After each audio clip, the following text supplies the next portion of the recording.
From the mud to the rise, yeah, we built it on the grind. Trench talk, real talk, leave the fake ones behind. We don't fold, we don't break, every move we define. It's the code from the trenches where the real ones align. Yo, what's good, fam? It's your boy back on the grind, bringing that raw, uncut heat straight from the streets to your screen. Today we talking about a whole lot of drama popping off in the hip-hop game. Joe Budden just got called out by DJ Akademiks, and it's about that Roc Nation CEO Desiree Perez situation. Buckle up, cause this one's got layers deeper than a trap house basement. Alright, listen up and let me break this down for y'all real slow. DJ Akademiks, the dude who's always been bold enough to throw hands with the truth, went live last week and unleashed a whole lot of heat on Joe Budden and the Breakfast Club. This ain't no casual shade. Akademiks straight up said these big name podcasts won't touch the Desiree Perez story. Now, if you don't know, Desiree Perez is the CEO of Roc Nation, Jay-Z's empire, and her own daughter just sued her in a wild lawsuit claiming Perez used her power to get her locked up in a psych ward. Yeah, that's some next level family drama spilling into the streets. Akademiks didn't hold back. He called Roc Nation out for intentionally bullying and harassing creators, young artists and podcasters who try to speak on this mess. But here's the kicker. Akademiks said he wants no smoke with Roc Nation. Translation? He's not about to pick a fight with the Jay-Z camp.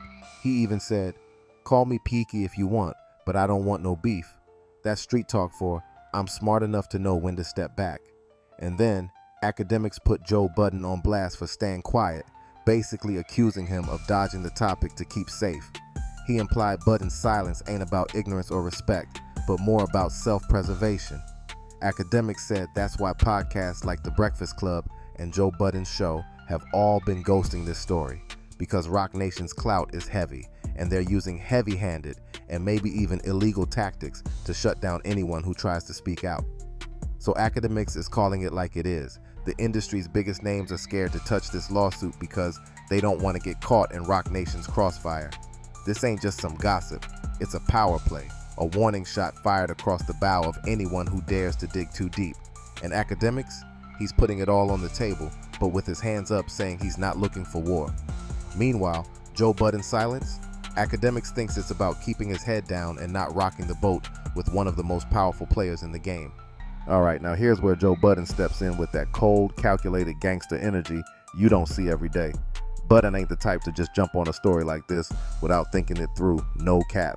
On his podcast, he broke down why he's been quiet on the Desiree Perez lawsuit. And it ain't about loyalty to Roc Nation or fear of backlash. Nah, it's about respect.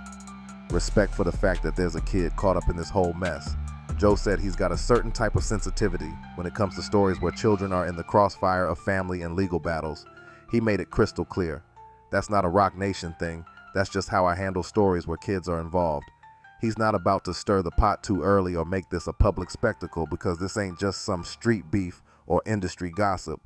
It's a serious family drama with real-life consequences. So let's break down what's really going on with Desiree Perez and her daughter, Desiree Hadley.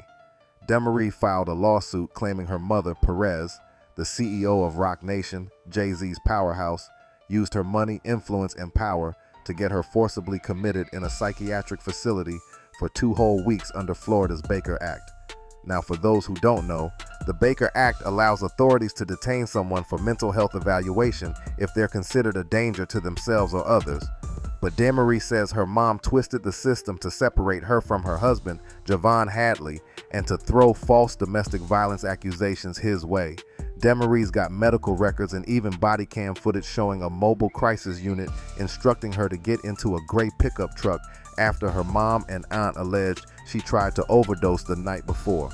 The doctor who signed off on her detention, Dr. Daniel Bober, spoke with Perez and her aunt before ordering the psychiatric hold and diagnosed Desiree with an unspecified psychosis. But Demaree's drug test came back negative, adding more fuel to her claim that this was all orchestrated. Her lawyer, Hilton Napoleon II, called this case one of the clearest examples of wrongdoing he's seen in 20 years of practicing law.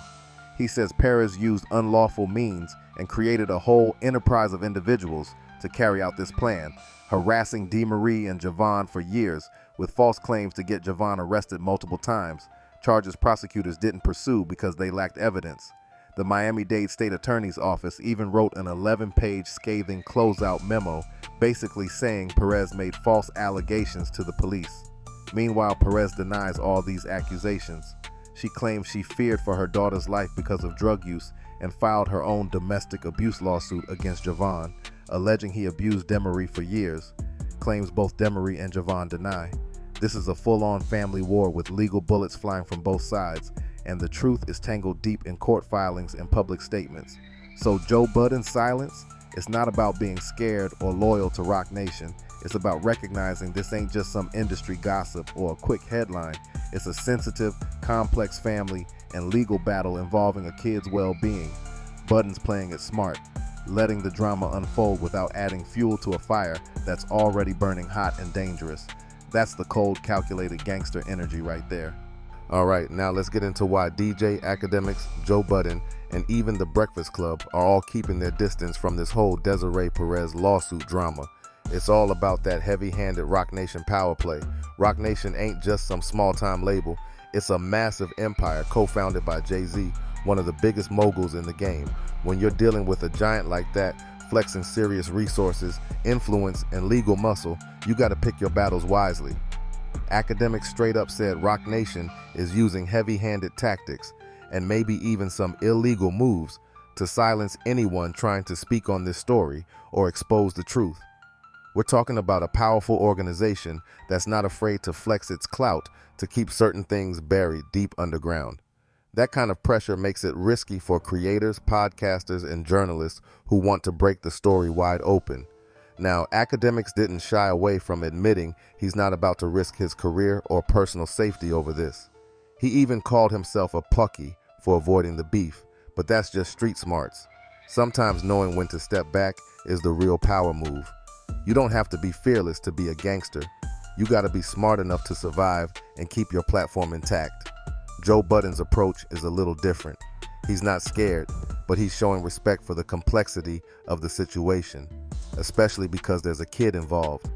Budden's silence isn't about fear or loyalty to Roc Nation.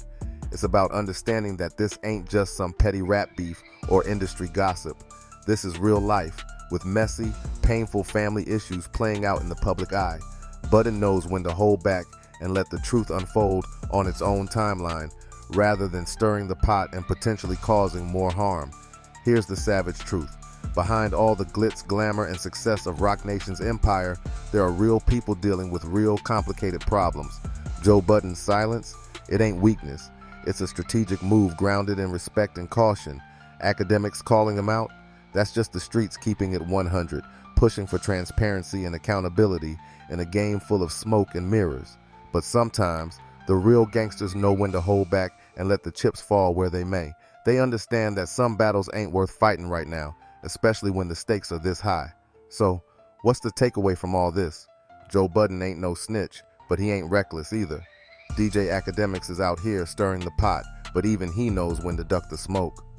Roc Nation's power is real, and this lawsuit, it's a powder keg waiting to blow. Stay tuned, because this saga ain't over, and when it explodes, you better believe the street's gonna be watching every move. If you're feeling this breakdown, make sure you hit that like button, subscribe for more savage real talk, and drop your hottest takes in the comments below. This is the kind of raw, unfiltered truth you won't get anywhere else. Stay gangster, stay woke, and I'll catch you on the next one. Peace.